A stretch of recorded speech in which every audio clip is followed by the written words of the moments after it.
You've got an idea you keep coming back to.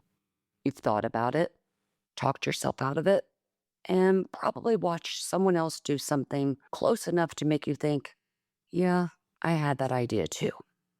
So, what do you actually do with it? Hi, I'm Trish, and this is Just a Number, the podcast for women 40 and up who are ready to stop waiting and start building from everything they already know. Part business, part unlearning, part confidence reset. Because you're not starting over, you're evolving with intention.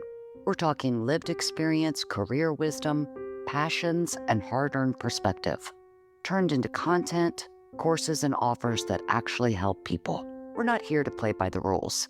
Let's build boldly, teach what we know, and make it count. Welcome to Just a Number. You're scrolling, or you're in the shower, or driving, or you're sitting in a meeting that has nothing to do with your real life, and something shows up in your mind. Not for the first time. It keeps showing up. And you keep filing it away, telling yourself you'll come back to it when things settle down. Then one day, you see someone else doing something close enough to what you imagined, and you feel that little sting. Not because they stole anything, just because, you had a similar thought and didn't act on it. I have a really good friend, and the two of us are constantly doing this to each other. We'll be talking, and one of us will say, okay, hear me out. And suddenly, we're an hour deep into brainstorming something we're absolutely convinced the world needs.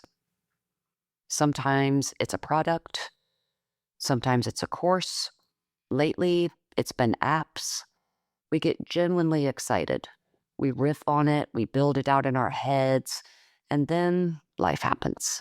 We get busy. We forget about it. And then a few months later, something new drops. A product, a tool, an app. And we're on the phone with each other like, are you kidding me? That was our idea. Now, to be fair, we don't actually know if our version would have worked. That's kind of the point. We never found out. And there's something about that, about leaving your own thinking unexplored for so long that someone else gets there first. That has a way of staying with you. So that's where we're starting today. And before we go any further, let's talk about what this episode is not about. It's not about hustle. It's not about dropping everything and launching something by Friday. And it's definitely not another pep talk telling you to just bet on yourself.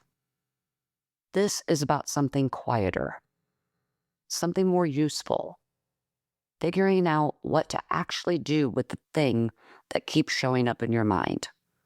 Whether that leads somewhere big, somewhere small, or maybe nowhere at all of those are valid outcomes. So if you've been carrying an idea around for a while, wondering what it is or whether it's worth anything, stay with me. That's exactly what we're going to get into. One reason these things feel heavier than they need to is because they stay undefined for too long. You've got something that sounds interesting, maybe even exciting or potentially profitable. But if you never move past, I have this thing I keep thinking about, it starts taking up more space than it deserves. It just sits there. You revisit it when things get quiet. You tell yourself you'll come back to it when you have time. And because you never actually make a decision about it, it stays in this weird, kind of unfinished state, which after a while gets exhausting. And here's what I think is worth noticing. Sometimes the most helpful thing you can do isn't to come up with something better. It's simply to decide what this is, what it isn't, and whether it deserves any more of your time. Because not everything deserves a TED Talk and a Canva template. Some concepts are solid, some need work, some are just shitty, and being honest about that early saves you a lot of energy and a lot of second guessing. Before we talk about what to do with your idea, let's talk about why it's still just sitting there. Because most of the time, It's not that we don't have viable ideas. It's that a few very specific things get in the way. The first one is waiting to feel ready. There's this belief that you need more information, more credentials, more clarity before you can take a real look at what you're sitting on. But readiness doesn't usually show up before you start. It shows up during. The second one is fear of the reaction. What will people think? Are people not going to understand it? What if I talk about it and then don't follow through? That social pressure is real, especially for women who've spent years being the reliable, steady one.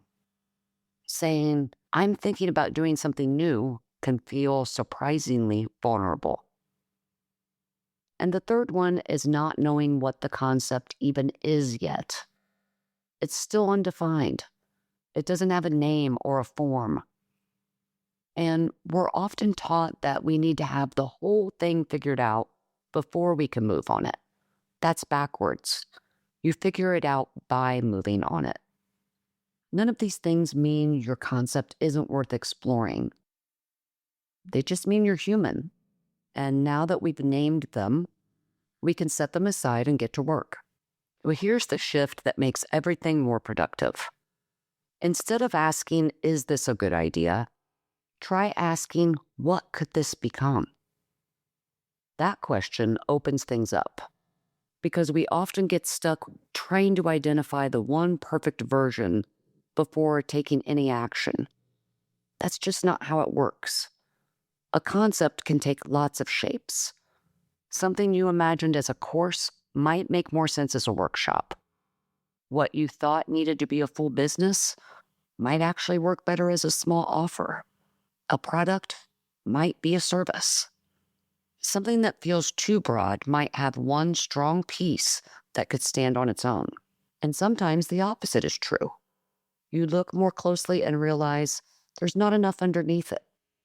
You liked the thought of it, the possibility of it, but once you really examine it, there's nothing there to build on. That's not failure. That's information. And it frees you up to focus on something that is worthwhile. So the real question isn't, is this good? It's more like, does this feel like something you teach or make or write or host or build? Or does it sound better in theory than it does in practice? That's a far more productive starting point. So when you stop asking, is this a good concept, and start asking, what shape does this want to take? Something shifts. It stops feeling like a test you have to pass and starts feeling like a conversation you're having with the idea itself. And depending on which form you hold it up against, you'll get different information back. A service-based idea asks different things of you than a book. A workshop is a different commitment than a long-term product. A side gig has a different shape than a full business. So when you start matching your thinking to a possible form, you give yourself something concrete to respond to. You might realize the whole thing is smaller than you thought, which might be a relief. You might find it has more potential than you gave it credit for. Or you might discover you were trying to force it into the wrong container entirely. Not every unclear concept is a bad one. Sometimes it just needs a better fit. Now here's where people start to spin out. Once you see that your idea could become several different things, it's very tempting to try and hold all of them at once. And suddenly, you're right back to overwhelm, just with more options and more noise in your head. So here's the move. Don't try to explore every version. Pick the one that feels most worth looking at first, and start there. And if you're not sure which version to start with, just ask yourself a couple of honest questions. Does thinking about this particular version give you energy, or does it already feel like a chore? And is there someone out there who could benefit from this, even in an early, imperfect form? Those two questions alone can cut through a lot of the noise. Not forever, It's not a final answer. It's just a place to begin. Because clarity doesn't usually come from thinking harder. It comes from moving. Once you stop trying to solve the whole thing and start testing one version of it, you finally have something real to react to. You can feel whether it's getting stronger or starting to fall apart, whether it was the right direction or just one worth ruling out. Either way, you've learned something, and that's more than you had before. So, if something's been living in the back of your mind, stop asking it to prove itself in the abstract. Ask what it could actually become. Pick a form. Test one version. And give yourself permission to find out, including finding out it's not the right direction after all. You don't need another sign that it's worth pursuing. You need a container that shows you what it actually is. That's where the next step shows itself. Thanks for hanging out with me today. I love getting into this stuff with you. Make sure you follow the show so you don't miss what's next, and I'll see you next time.